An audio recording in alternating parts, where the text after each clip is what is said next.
रुचि coaching. तो आज हम क्लास 10 का चैप्टर नंबर 1 है पॉलिटिकल साइंस का पावर शेयरिंग वो पढ़ेंगे। ठीक है। तो इस पीडीएफ के अंदर मैंने वैसे तो सब कुछ कवर करा है, इंट्रोडक्शन से लेके इम्पोर्टेंट क्वेश्चंस तक सब कुछ है। मैं इस पीडीएफ का लिंक वीडियो के डिस्क्रिप्शन में डाल दूंगी so that you all can access from there. तो पावर शेयरिंग होता क्या है? पहली बात तो सपोज करो तुम लोगों के पेरेंट्स मार्केट गए हैं और वहां से तुम आ रहे हो, तुम्हारे सिबलिंग के लिए सिर्फ एक चॉकलेट लेके आए, तो तुम्हारी और तुम्हारे सिबलिंग की इतनी लड़ाई होगी, इतने कॉन्फ्लिक्ट होंगे तुम्हारे बीच, कुत्ते बिल्ली की तरह तुम लोग लड़ने लगोगे एक दूसरे से।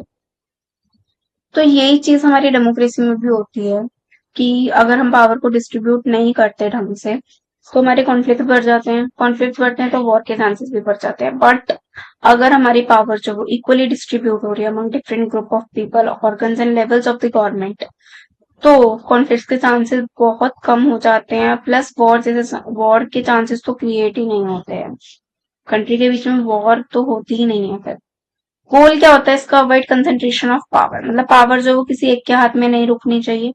रिस्पेक्ट डाइवर्सिटी, पावर जो है वो इस बेसिस पे नहीं मिलनी चाहिए कि इसकी कास्ट क्या है, रिलीजन क्या है, या फिर कम्युनिटी किस कम्युनिटी से बिलोंग करता है करती है, जेंडर क्या है, जेंडर बायसनेस बहुत होती है, ये सब नहीं होना चाहिए। प्रमोट स्टेबिलिटी, इकोनॉमिक स्टेबिलिटी, ठीक है, ये सब चीजें जो है हमारी पावर शेयरिंग से अचीव होती हैं। Physical stability, economic stability, everything. Why power sharing is important? अब पावर शेयरिंग इम्पोर्टेंट क्यों है? इसके दो रीजन है, एक प्रूडेंशियल रीजन है, एक मोरल रीजन है। प्रूडेंशियल रीजन इसका ये है कि हमारे कॉन्फ्लिक्ट के चांसेस बहुत कम हो जाते हैं, स्टेबिलिटी आ जाती है हमारी कंट्री के अंदर। मोरल रीजन ये है कि पावर शेयरिंग अगर होगी हमारी डेमोक्रेसी के अंदर तो इससे हर सिटीजन की वॉइस को रिस्पेक्ट मिलेगी, हर किसी की बात सुनी जाएगी, सबको इक्वल पावर मिलेगी। स्टडी देख लेते हैं बेल्जियम की जल्दी से। एथनिक कॉम्पोजिशन इसका क्या था? 59% जो थे वो डच स्पीकिंग लोग थे जो कि फ्लेमिश रीजन में रहते थे नॉर्थ में, 40% फ्रेंच स्पीकिंग थे जो वेलोनिया रीजन में रहते थे साउथ में, 1% जो थे वो जर्मन स्पीकिंग थे जो कि ईस्ट में रहते थे। अब 59% वाला हमारा मेजोरिटी था, 40 और 1% वाला हमारा माइनॉरिटी था। इनके बीच में क्या प्रॉब्लम आई? जो फ्रेंच माइनॉरिटी था वो बहुत रिच था, बहुत ज्यादा पावरफुल था, तो और डच जो मेजोरिटी था वो उसको इतनी पावर्स नहीं मिलती थी, तो इनके बीच में टेंशन क्रिएट हुई, मतलब कि इनके बीच में बहुत कॉन्फ्लिक्ट हुए, लड़ाई झगड़े हुए। इसका गवर्नमेंट ने सोल्यूशन क्या निकाला? इसका गवर्नमेंट ने ये सोल्यूशन निकाला कि equal representation at central government, मतलब कि नंबर ऑफ डच स्पीकिंग और फ्रेंच स्पीकिंग मिनिस्टर जो थे सेंट्रल गवर्नमेंट में वो इक्वल होंगे, जिससे कि सिर्फ एक भाषा बोलने वाले सिंगल लिंग्विस्टिक ग्रुप को डोमिनेटिंग नहीं बोला जाएगा, मतलब वो डोमिनेटिंग नहीं रहेगा, सिर्फ उसके उसको पावर्स नहीं दी जाएंगी, सिर्फ उसके डिसीजन नहीं माने जाएंगे, तो डिसीजन मेकिंग का प्रोसेस जो है वो भी बहुत इजी हो जाएगा। सेपरेट गवर्नमेंट फॉर रीजन, इसका मतलब ये था कि मतलब कुछ रीजन, दो रीजन्स थे ऐसे, फ्लैंडर्स और वेलोनिया। फ्लैंडर्स जहाँ पे हमारे जर्मन स्पीकिंग रहते थे और वेलोनिया हमारे फ्रेंच स्पीकिंग जा रहे थे। इनके लिए दो स्टेट गवर्नमेंट्स बना दी गई थी जिनको सेंट्रल गवर्नमेंट ने कुछ पावर्स दी थी कि ये लोकल अफेयर्स को मैनेज कर सके। ठीक है, ये दो पॉइंट्स क्लियर हैं। अब नेक्स्ट पे बढ़ते हैं। कम्युनिटी गवर्नमेंट, कम्युनिटी गवर्नमेंट बना दी गई थी, मतलब जो लोग जो लैंग्वेज बोलते हैं, मतलब ये मैटर नहीं करता वो कहाँ के हैं, वो सिर्फ ये मैटर करता है कि वो किस कल्चर से बिलोंग करते हैं, कौन सी लैंग्वेज बोलते हैं, उसके स्पेसिफिकली उसको स्पेसिफाई करके उनकी नीड्स को पूरा करा जाएगा। ओके, अब इसका एक डायग्राम देख लेते हैं पावर शेयरिंग का मॉडल बेल्जियम का क्या था। ये सेंट्रल गवर्नमेंट थी, ठीक है, दोनों डच स्पीकिंग और फ्रेंच स्पीकिंग के इक्वल मिनिस्टर्स रख दिए गए थे। गवर्नमेंट जो थी स्टेट गवर्नमेंट बनाई गई थी फ्लैमिश रीजन, वेलोनिया रीजन और ब्रूसेल रीजन के लिए। कम्युनिटी गवर्नमेंट बनी थी किस बेसिस पे? लैंग्वेज के, एजुकेशन के, कल्चर के बेसिस पे कि उनके मैटर्स को ही सॉल्व करेगी। केस स्टडी 2 थी हमारी श्रीलंका। इसका इतने कॉम्पोजिशन था 72%, इसमें सिन्हाला स्पीकिंग थे जो कि बुद्धिस्ट थे, 13% तमिल थे, हिंदू और क्रिश्चियन का मिक्सचर, और अदर्स थे इंडियन तमिल्स, मुस्लिम्स, इनको इंडियन तमिल्स मतलब जो इंडिया में रहने वाले तमिल लोग थे, नॉट श्रीलंकन, इनका मिक्स होते हैं। ठीक है, तो इनके बीच में क्या प्रॉब्लम क्रिएट हुई? सिन्हाला का डोमिनेशन हो गया था, मतलब कि उनकी चलने लगी थी, उनकी जो लैंग्वेज थी उसको नेशनल ऑफिशियल लैंग्वेज बोल दिया गया था, डिक्लेयर कर दिया गया था 1956 में। उनको जॉब्स में और एजुकेशन में प्रेफरेंस मिलने लगी थी सिनालीज को। तमिल ने इसकी वजह से डिस्क्रिमिनेशन फेस करा था बहुत ज्यादा, उनको लगने लगा था हमारी तो कोई सुनेगा ही नहीं, हम लोग इतना पीछे रह जाएंगे, हम लोग मैटर नहीं करते क्या ये वो, तो उन लोगों को लगने लगा था कि हमें तो कोई कभी प्रेफरेंस ही नहीं मिलेगी अपनी गवर्नमेंट की तरफ से। इन लोगों के बीच में बहुत कॉन्फ्लिक्ट हुए थे कि सिचुएशन सिविल वॉर तक पहुंच गई। पीसफुल प्रोटेस्ट जो किया था इन्होंने वो उसको इग्नोर कर दिया था गवर्नमेंट ने पहले। फिर सिविल वॉर हो गई थी तमिल में, जो कि चाहते थे सेपरेट स्टेट। बहुत सारे लोग मरे थे और कंट्री डिस्टेब्लिश्ड हो गई थी, कंट्री का नामो निशान ही नहीं बचा था। लोग मार धाड़ पे उतर आए थे। मतलब यही होता है ना, जैसे इंडिया पाकिस्तान को तुम एक साथ छोड़ दोगे तो क्या हाल होगा, जस्ट लाइक दैट। का एक कंपैरिजन टेबल देख लेते हैं। अप्रोच इसकी अकोमोडेशन थी, इसको इसकी मेजोरिटेरिज्म थी, ठीक है। अकोमोडेशन में क्या था, कंट्री ने आराम से अपने सारे कॉन्फ्लिक्ट जो थे दोनों कम्युनिटीज के बीच में उसको पीसफुली रिजॉल्व करा था, कोएग्जिस्ट करा था इन लोगों ने फिर से सारे अपने कॉन्फ्लिक्ट्स को रिजॉल्व करके। यूनिटी आई थी इनके अंदर। इसमें क्या हुआ था, सिविल वॉर आ गई थी, क्योंकि सेनाला कम्युनिटी की ही चलती थी उधर तब, तो लड़ाइयां ज्यादा बढ़ गई थी इनके बीच में। Language policy equal respect to communities, इनके बीच में इक्वल रिस्पेक्ट थी कम्युनिटीज के बीच में, जो लैंग्वेज बोलते हैं। सिनाला इम्पोज, श्रीलंका में सिनाला कम्युनिटी जो थी सिर्फ उसी की चली थी, उसको ही बड़ा माना जाता था सिर्फ। पॉलिटिकल आउटकम क्या हुआ था इसका, पीसफुल कोएक्सिस्टेंस, आराम से शांति से चीजें रिजॉल्व होके कंट्री जो थी सही से चलने लगी थी।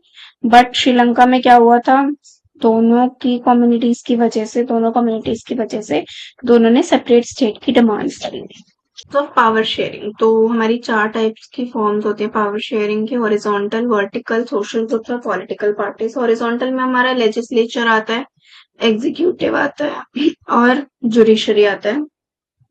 ये हमारे ऑर्गन्स होते हैं, ठीक है, ये एक सेम लेवल पे ही प्लेस्ड होते हैं, तो किसी में भी ऐसा नहीं होता कि इसको ज्यादा पावर मिल रहा है, इसको सबको इक्वल पावर मिलती है। और इसके जो ऑर्गन्स होते हैं ये इंश्योर भी करते हैं कि जो हमारा दूसरा ऑर्गन है ये वैलिडेट करते हैं कि किसी को ज्यादा पावर तो नहीं मिल रही, अनरिस्ट्रिक्टेड पावर तो नहीं मिल रही। वर्टिकल हमारा सेंट्रल, स्टेट और लोकल गवर्नमेंट लेवल्स होते हैं। ये लोकल गवर्नमेंट में अलग पावर्स होती हैं, स्टेट में अलग होती हैं, सेंट्रल में अलग होती हैं। सोशल ग्रुप्स होते हैं, एथनिक, रिलीजियस, लिंग्विस्टिक रिप्रेजेंटेशन का बेस्ट एग्जांपल हमारा बेल्जियम वाला ही है, जहाँ पे कम्युनिटी गवर्नमेंट बना देते हैं और सबको पावर मिलती है इक्वली, पावर शेयर होती है उनके बीच में इक्वली, मतलब on the basis of their religion and language जो वो बोलते हैं, जैसे डच और फ्रेंच थे वहां पे। Political parties, coalition, special groups and influence, जो कि तो मोस्टली केसेस में क्या होता है, अगर इलेक्टेड है पार्टीज तो ठीक है, 2 या 2 से ज्यादा पार्टीज जो है वो एक अलायंस कर लेती है अपना, पार्टीज को जोड़ लेती है और एक अलायंस बना लेती है, ठीक है, जैसे कि वो अपनी पावर शेयर करते हैं एक दूसरे के साथ। अगर एक पार्टी है वो उसके वोट्स कम है, दूसरे के वोट्स कम है, तो ये दोनों एक अलायंस बना लेंगे, ठीक है, एक ही पार्टी बना लेंगे और अपनी पावर्स को शेयर करेंगे विद इन बिटवीन देम, ठीक है। नेक्स्ट है हमारा की कंसेप्ट आ गया हमारे at glance. Horizontal power sharing, sharing the power at same level, organs of the government, ये हमने पढ़ लिया। Vertical power sharing, sharing power among different level, central, state और लोकल, ठीक है। Community government, specific, no ethnic language cultural, specific to ethnic language and cultural groups, ये मैंने बता दिया था आपको। कम्युनिटी गवर्नमेंट वही सोशल ग्रुप्स वाला बेल्जियम वाला बेस्ट एग्जाम्पल है। ये मेजोरिटी वाला, rule by majority without regard to minority, ठीक है, मेजोरिटी का रूल चलता है, माइनॉरिटी को फुल्ली इग्नोर कर देते हैं, ये होता है हमारा majoritarian. Next important question discuss कर लेते हैं इसके। Why is power sharing important in a democracy, democracy में पावर शेयरिंग इम्पोर्टेंट क्यों है, क्योंकि ये प्रिवेंट करती है कॉन्फ्लिक्ट्स मेजोरिटी और माइनॉरिटी के बीच के, यूनिटी प्रमोट करती है दोनों के बीच में, आपस में मिलजुल के रहते हैं लोग, पावर इक्वली शेयर होगी, इक्वल राइट्स होंगे सबके पास, तो कोई कॉन्फ्लिक्ट्स के चांसेस नहीं बनेंगे। Ensure stability of political order by reducing social conflict, same वही है, स्टेबिलिटी करती है, जितने भी लॉ एंड ऑर्डर होते हैं लोगों को मानने पड़ते हैं, इक्वल राइट्स मिलते हैं सबको, जिससे कि सोशल कॉन्फ्लिक्ट बहुत कम हो जाते हैं। हॉरिजॉन्टल डिस्ट्रीब्यूशन एक्सप्लेन करना है इसमें। हॉरिजॉन्टल डिस्ट्रीब्यूशन मतलब वही पावर जो है वो हमारी डिफरेंट ऑर्गन्स के बीच में शेयर होती है, लेजिस्लेचर, एग्जीक्यूटिव और जुडिशरी। ये हम ऊपर पढ़ ही चुके हैं। और इसका हर ऑर्गन वैलिडेट करता है कि दूसरा जो है पावर का मिसयूज तो नहीं कर रहा।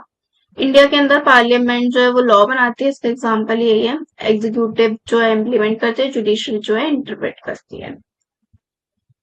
Next question, what led to civil war in Sri Lanka? Sri Lanka में सिविल वॉर क्यों हुई थी? सिनालीज की वजह से, क्योंकि उनकी मेजोरिटी थी और तमिल वालों को डिस्क्रिमिनेशन फील होता था। उनकी माइनॉरिटी थी क्योंकि तमिल स्पीकिंग वालों की।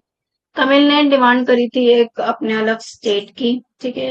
इग्नोर हो गए थे वो गवर्नमेंट से बहुत। उनको इक्वालिटी के लिए डिमांड करी थी उन्होंने, उसके बाद उन्होंने स्टेट की डिमांड करी थी। वो तो जब वॉर जैसी सिचुएशन आ गई थी तो जब उन्होंने इक्वालिटी के लिए डिमांड करी थी तो गवर्नमेंट ने उनको इग्नोर कर दिया था, जिससे की वजह से एक वॉयलेंट कॉन्फ्लिक्ट हो गया था which results to a war.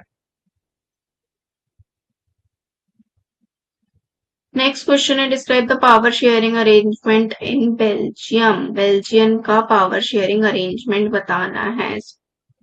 Central government बनी थी, ठीक है। सेंट्रल गवर्नमेंट जो थी उसने मिनिस्टर्स डच और फ्रेंच के दोनों के इक्वल रखे थे।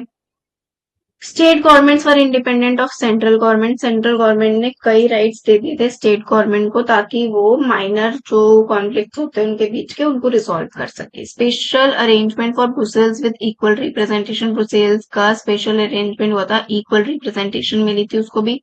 Community government form to handle culture, education and language issues. Community government बना दी गई थी। हर कम्युनिटी जो जिस कम्युनिटी का बंदा है, लाइक जो फ्रेंच बोलता है, डच बोलता है, जो लैंग्वेज बोलता है, उसकी अलग गवर्नमेंट बना दी गई थी, जिससे कि उनके कल्चरल, एजुकेशन और लैंग्वेज के जो इशू हैं वो रिजॉल्व हो सके।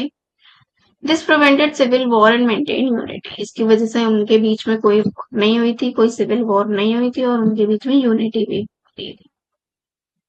नेक्स्ट है, differentiate between horizontal and vertical power sharing with examples. Sharing among organs of the government. Horizontal में क्या होता है, गवर्नमेंट के ऑर्गन्स के बीच में पावर शेयर होती है, और वर्टिकल में होता है डिफरेंट लेवल्स के बीच में पावर शेयर होती है। इसमें हमारे जो ऑर्गन्स होते हैं, लेजिस्लेचर, एग्जीक्यूटिव, जुडिशरी होते हैं। इसके लेवल्स होते हैं central, state and local government. सब ऑर्गन्स जो होते हैं एक ही लेवल पे प्लेस होते हैं। इसमें इसमें जो पावर होती है वो टॉप टू बॉटम फ्लो होती है, ठीक है। टॉप से बॉटम, ऊपर से नीचे जाती है। हॉरिजॉन्टल का एग्जांपल है judiciary checks parliament and executive. जो जुडिशरी होती है वो पार्लियामेंट और एग्जीक्यूटिव के कामों को चेक करती है, बेसिकली कि वो कोई चीज गलत तो नहीं कर रहे, मिसयूज तो नहीं कर रहे पावर का। वर्टिकल में सेंट्रल गवर्नमेंट जो है पावर देती है स्टेट्स को।